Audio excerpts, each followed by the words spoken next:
Yes, I'm Channing Curtis. And I'm Tim Pham. A lot to get to on this Monday morning, but first, we're starting things off with a look at our weather forecast because, gosh, it is just going to be beautiful. Meteorologist Thomas Patrick in the Weather Center for us this morning. And Thomas, feels like an iced coffee day, although a little, chilly this morning, I guess, but it's going to warm up nicely. Yeah, I mean, our mornings they tend to be cool, even in the summertime more often than not. But for this time of year, it should be downright cold. It should be getting close to a frosty season. Nothing of the sort out there this morning. It's almost summer-like still, temperature-wise, even with some fairly mild conditions. We have our typical cool spots. No surprise to see Deer Park at 39 degrees or Sandpoint at 43 or St. Mary's at 40. But Ritzville is 62 as of 6 o'clock this morning. Grand Coulee's at 61 degrees. Those are temperatures that are a bit more reminiscent of the summertime and of the summer season. It's 52 currently here in Spokane. You see a little bit of the glow of daylight, the first light of dawn just rising over the eastern horizon over Coeur d'Alene. Still about 45 minutes to sunrise as we stand right now. And it is all clear skies for the inland northwest. No worries weather-wise because it's just an outright summer-like weather pattern that is overhead. So upper 70s and low 80s are going to be common not only for today, but for several days to come. Starting today, riding the bus here in Spokane is getting a little bit easier. Spokane Transit is launching a new way to pay when you ride. Nicole Hernandez live in downtown for us this morning. Nicole, what's new today? So Tim, Spokane Transit Authority actually created a new Connect Fares system. So it says right here, big letters, starting today, October 1st, or this weekend at least. It basically lets you have physical cards that you can pay with the bus. They're smart cards, or you can use the app and create an e-card and pay for your bus fares that way. So you can actually load up either the physical card or your e-card on the app or at the plaza, and that just allows you to pay it. You just jump on the bus and you use the card or the e-card to scan the little machine right at the front of the bus. So along with this new system, STA also announced new reduced bus fares. Anyone 18 and younger can now ride the bus for free. 5 and under can ride for free with no pass. Anyone 5 to 18 has to apply, or 6 to 18, has to apply for a reduced fare pass. But once they do have that, they can also ride for free. So here's a look at some of the fare updates. Fare capping will be easier to keep track of now. That means if you spend $4 in one day, you get unlimited rides for the rest of the day. And if you spend $60 in one calendar month, you get unlimited rides for the rest of the month. Anyone 60 and older can apply for 50% reduced fares.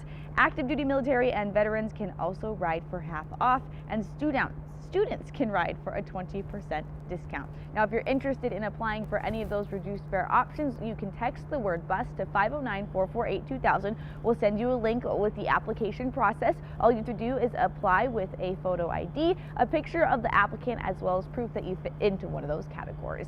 In Spokane, Nicole Hernandez, KREM 2 News.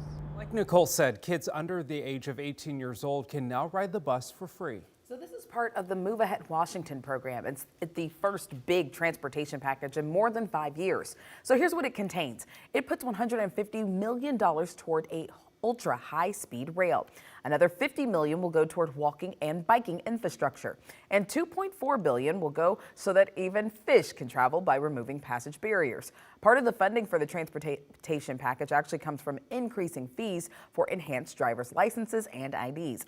Those will now cost $3 more per year. So that means that a 6-year ID will now cost you an extra $18. This morning, the next phase of the Thor-Freya construction project begins. The intersection of Freya and Hartson will be closed and traffic will be rerouted down 8th Avenue. This next phase of the project is focusing on water lines and underground utility work. The city is asking drivers to be patient and expect new detours.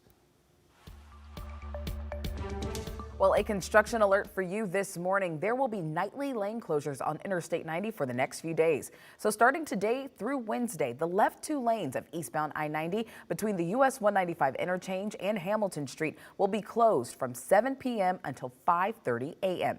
The Washington State Department of Transportation says that they'll be doing maintenance work on the road during this time. So if you have to drive this direction, allow for some extra time to get through the construction and be sure to slow down. Today, the man accused of shooting a Washington State Patrol trooper faces a judge later this afternoon. Brandon ONeill will be arraigned on charges of first-degree murder and attempting to elude police. Just 2 weeks ago, Trooper Dean Atkinson Jr. was in his patrol car in Walla Walla when he was shot in the face. ONeill is currently in custody and his bond is set at $1 million. Right now, we do know that Atkinson is back home with his family. He was honored by his fellow troopers as he walked out of the doors of Harborview Medical Center in Seattle just yesterday. Now, he does still have a long road to recovery, but he's getting help from his friends, family, and colleagues. It's 6:06. Let's take a look at your morning rush. More news in less time. New overnight, 2 are dead after a fatal motorcycle crash in Bonner County. A 66-year-old man and 63-year-old woman were traveling south on State Highway 41 when they lost control of their motorcycle. Both victims ran off the highway and went into the tree line. The riders were thrown from the motorcycle and died shortly after the crash at that scene. This morning, Idaho State Police are looking for a suspect. Last night, ISP chased a suspect driving a white sedan on I-90. They say the driver appeared to swerve intentionally into oncoming traffic. Idaho State Police ask anyone who saw the vehicle to call them. That number there on your screen. This morning, Western Washington Incident Management Team confirmed the Bolt Creek fire near Stevens County was human-caused. Right now, the fire has grown to more than 12,000 acres and is 28% contained. Officials say it will take weeks to determine how those responsible started the fire. In the meantime, all evacuation orders are lifted. And happening today, the Inland Northwest Honor Flight takes off once again. The program flies veterans to Washington, D.C. to see the monuments built in their honor. 99 veterans who served in World War II, the Korean War, and the Vietnam War will be on that flight. A ceremony to see the flight begins this morning in about 20 minutes at 6:30, and the public is invited to attend. And that's a look at your morning rush. Chad DeBell is looking to distance himself from his wife, Lori Vallow, ahead of their trial, which is set for January of next year. Now, both of them are facing charges after the death of 2 of Vallow's children, JJ and Tylee, as well as DeBell's first wife, Tammy. Our Phoenix station has the latest on what DeBell's attorney is now requesting. Chad DeBell trying to distance himself from his wife and alleged co-conspirator Lori Vallow DeBell. His attorney filing to sever the cases ahead of a joint trial scheduled for January. The couple is facing serious charges in Idaho connected to the deaths of Lori's kids Tylee and JJ, and also the death of Chad's first wife Tammy DeBell. They've both pleaded not guilty to the charges against them, and both are facing the death penalty. But Chad's attorney is now arguing that Chad can't have a fair trial with Lori, claiming in part that one of his potential defenses could be blaming everything on Lori and her brother Alex Cox. Chad DeBell's attorney says he would introduce, quote, prior bad acts to show Lori and her brother had been conspiring without Chad, referencing a death investigation into Lori's former husband Charles Vallow.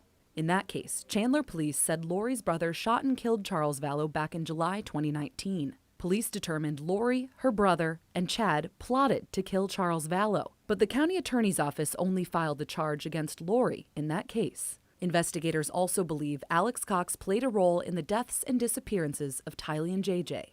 Cox can't be charged because he died at his home in Gilbert in December 2019, the medical examiner determining he died of natural causes. Chad DeBell's attorney tried once before to sever the cases, and a judge denied it. This time, he also filed to push Chad's trial back to at least October of next year. It will be up to a judge to determine what happens next.